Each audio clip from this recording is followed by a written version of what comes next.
it's Holly again from EasyCare, and today we're going to go over the trail boot. We have the trail, the original trail that we'd had for last few years, and we have the new trail. And if you look it up or go online to find it or look in your catalogs to find it, it will be called New Trail.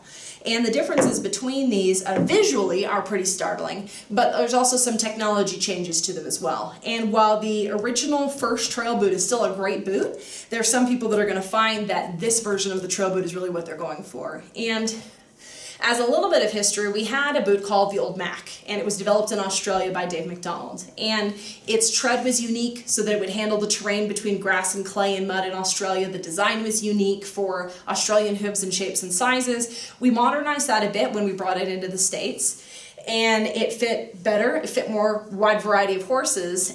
But the thing was, it was so industrial and had so many pieces to it that often it was too rigorous for what a rider that was average in America needed. They didn't have clay that was like up to their knees. They didn't have, slippery mud. They didn't have grass. They had a lot of trails that were in Southern California, Arizona, Texas, where they had sand, they had washes, they had pavement, but they didn't need 19 steps of overkill. So we said, well, let's do the Old Mac, but we'll strip it back. And that was the original trail. Now, people have really loved riding in the trail, and kind of a halfway point between being completely stripped back and being a little bit more industrial, but not all the way industrial, that's the new trail.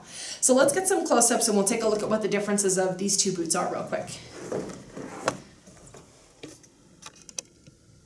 Okay, your first major difference in your back closure is that this is a three-way closure system, and this is a three-way closure system with an additional buckle on the back. And it's a Velcro system for this.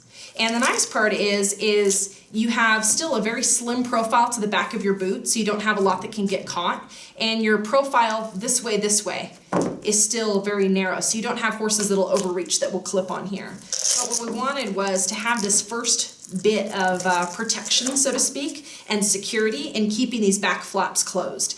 Given enough push and enough wiggle, you can have horses that depend for their fit on this back section. Maybe their hoof shape doesn't fit most of our boots, but they went, well, I'm going to size up and I'm going to count on this closure in order to keep that boot on. And when they're depending only on that closure, they're depending only on this connection. And if that's the case, we want to give them an extra strap.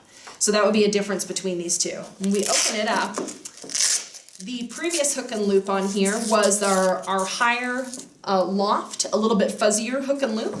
It allowed more room for dirt to accumulate, so we went with a slimmer profile hook and loop as the next step. If I pull those around in the front and get them out of the way, we can look at the backs of the boots here. What you'll notice in seeing the inside of the boot is that this has 3 pillows or echelons of comfort there, and this one really only had 1. And some people found that this leather, if they go in and out of water a lot, it gets a little stiffer, just like leather would. So it's kind of nice to have something that's a little bit more forgiving. It's neoprene on the outside and leather on the inside, so now it's a 50-50, which should allow it to move more comfortably. And if we look at the backs of these two boots, we notice that the original trail here doesn't have a Velcro closure on the back, and the new one does. And this is designed after our backcountry. It's the Comfort Cup Gator. So it's neoprene and nice and squishy on the inside, more accommodating for a heel bulb of different heights and sizes. But also, this is important, having the upper able to Velcro onto the bottom half of the boot. And you can see here on our previous model, when these wings come around the back, they're not attached to the boot. And so if you didn't take care to have your attachment happen on both sides of the boot, and your horse had access to stepping on the bottom portion of the boot, they could pull their whole cuff off, like so. And then they've got this on their hoof. And so that was a nice thing for gaited horses, particularly, that would have more of a tendency and proclivity to overreach. Some thoroughbreds that have longer toes, they have a slower breakover, and so they tend to clip on their forefront heel as well by grabbing it with a hind hoof. So trimming style and locomotion style aside, on these horses, the biggest thing was they have the ability to grab onto that little piece of rubber and pull up. Now granted, if you put these flaps on correctly, and you'll notice they run parallel to the bottom of the boot here, they don't go uphill, giving you a wider and wider section of your loop exposed. you want it to go perfectly parallel. If you follow it perfectly parallel, and I just like to reach with my hands. So if I'm putting a boot on in the dark, I can put the boot on, and as I'm feeling around the sides to put the boot on, I can feel that seam. And I know I don't have any Velcro that's exposed, and I know it's a good fit. And I know that when I get around to the back, I'll have a good closure, and it will be low enough that a horse, no matter how badly they overreach, can't reach that inner plastic of the bottom back of the boot. So that was key too, is it depended on a perfect application of the boot, and if a person was getting ready in the dark or wasn't the best at folding their flaps down to the side, at least now the front shield can be attached to the back.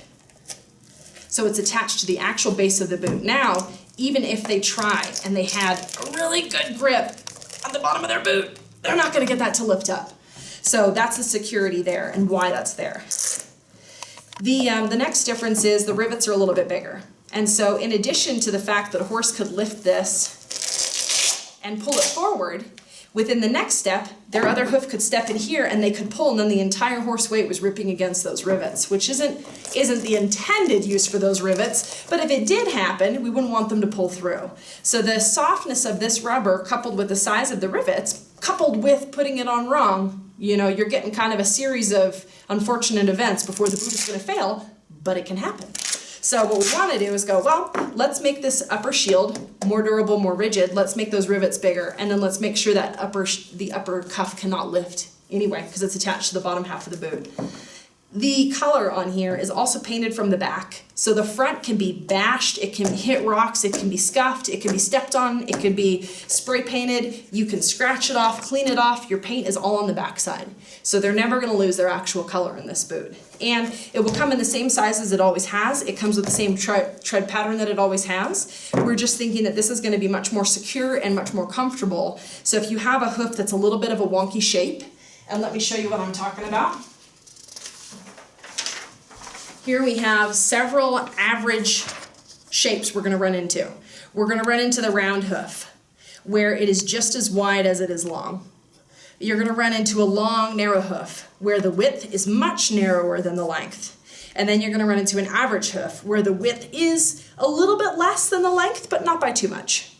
And in this variety in the round, you'll also get hooves that are much wider than they are long. And they're just obscenely wide, just wide, wide, wide, wide, wide, and a very, very short toe. So within those sizes, the nice part about this boot is regardless of how long and narrow it is, regardless of how wide and round it is, you can usually accommodate it in this boot because you can get a pass-turn fit. So within reason, you want your sizing to make sure that it's not so narrow that they can twist the boot, and not so round that they've got a lot of room in the front of the toe that the boot can slide back and forth. But you've got a decent allowance for having either that higher angled hoof, a lower sloping hoof, and an average hoof. And the size range on this is really generous too, because you're going from very small sizes up to a size 12. So you've got a good range that you can fit most warm bloods, not necessarily all pure draft breeds, but you can fit some higher end warm bloods, draft crosses, and then you can fit all the way down to almost a pony. Like if you had a Welsh, if you had a Gypsy Vanner, maybe not a true actual pony and definitely not a miniature horse, but something in the smaller end of the range you can fit as well. All right, and that's our trail.